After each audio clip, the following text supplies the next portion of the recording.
Hello friends. दोस्तों, British के राज करने के पहले भारत देश में गुरुकुल हुआ करते थे। लाखों गुरुकुल थे हमारे भारत देश में, जहाँ बच्चों को ना सिर्फ पढ़ना लिखना सिखाया जाता था, बल्कि वैल्यूज़, डिसिप्लिन, जीवन का उद्देश्य कैसे हासिल करें, कैसे डिसाइड करें, ये सारी चीज़ें सिखाई जाती थी। गुरु उन्हें ना सिर्फ ये चीज़ें, उन्हें Sanskrit, mathematics, astronomy, music, martial arts, Ayurveda, तरह तरह की चीज़ें ये बच्चे गुरुकुल में सीखते थे। गुरुकुल में जो गुरु हुआ करते थे पूरी डेडिकेशन से बच्चों को पढ़ाते थे।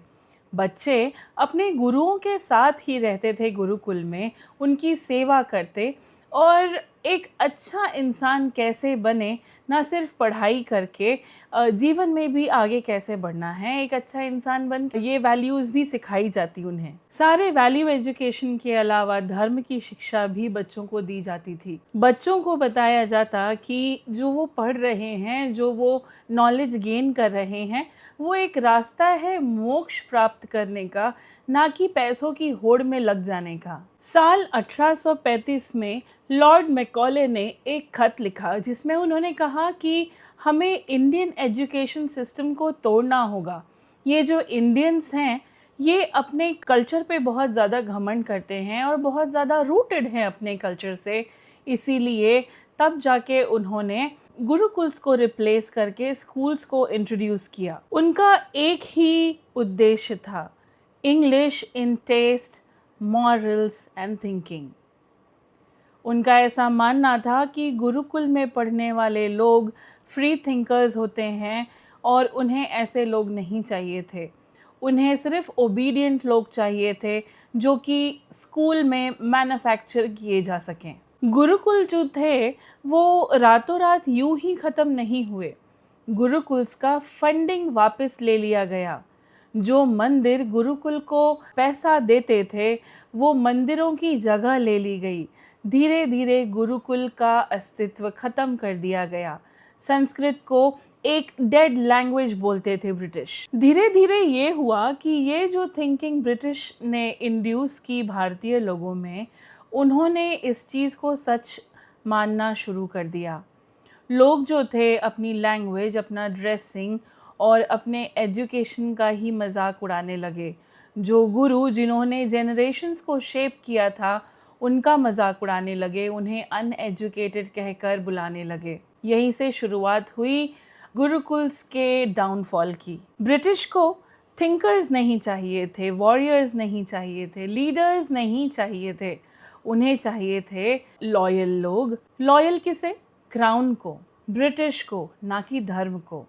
इसीलिए उन्होंने ऐसा एजुकेशन सिस्टम रखा था कि लोग उनके ऑफिसेज में काम करें, उनके ट्रांसलेटर्स बने, उनके क्लर्क्स बने। धीरे धीरे हम भारतीय ऐसे बनते चले गए जो अपने ही कल्चर और ट्रेडिशन पर हंसते थे और ब्रिटिश के लिए काम करने में we used to take pride. In fact even 1947 में आज़ादी के बाद भी कुछ नहीं बदला। The same English education system continued.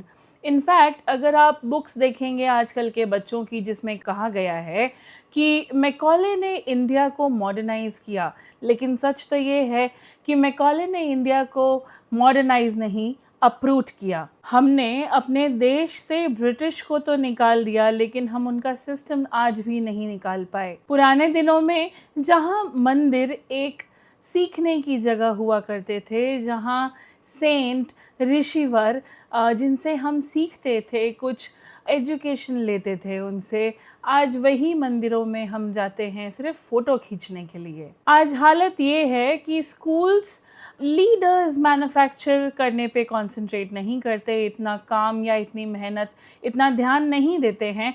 In fact workers manufacture करते हैं। आजकल के स्कूलों में बच्चों को वर्कर माइंडसेट के साथ मैन्युफैक्चर किया जा रहा है, ना कि लीडर बनाने की कोशिश की जा रही है। बच्चों को ओबे करना सिखाया जाता है, सोचने की इजाज़त नहीं है। बच्चों को धर्म, डिग्निटी, ये सारी चीज़ों से परे रखा गया है, इस पर ज़्यादा एजुकेशन नहीं दी जा रही है। बच्चों को कैरेक्टर, डिग्निटी, धर्म ये सारी चीज़ों से अवगत कराना चाहिए, इस पर एजुकेशन देना चाहिए। सिर्फ कंपटीशन लगा हुआ है, जबकि गुरुकुल में ऐसा नहीं होता था। अगर शॉर्ट में आपको बताऊं तो गुरुकुल में एक फुल पैकेज प्रिपेयर होता था एक अच्छे इंसान का, जो कि दिमाग से शातिर और तेज़, दिल से सॉफ्ट हार्टेड बनते थे।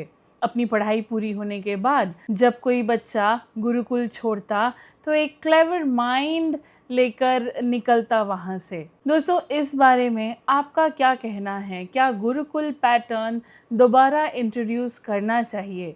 हाँ या ना मुझे कमेंट सेक्शन में लिखकर बताइएगा। Thank you.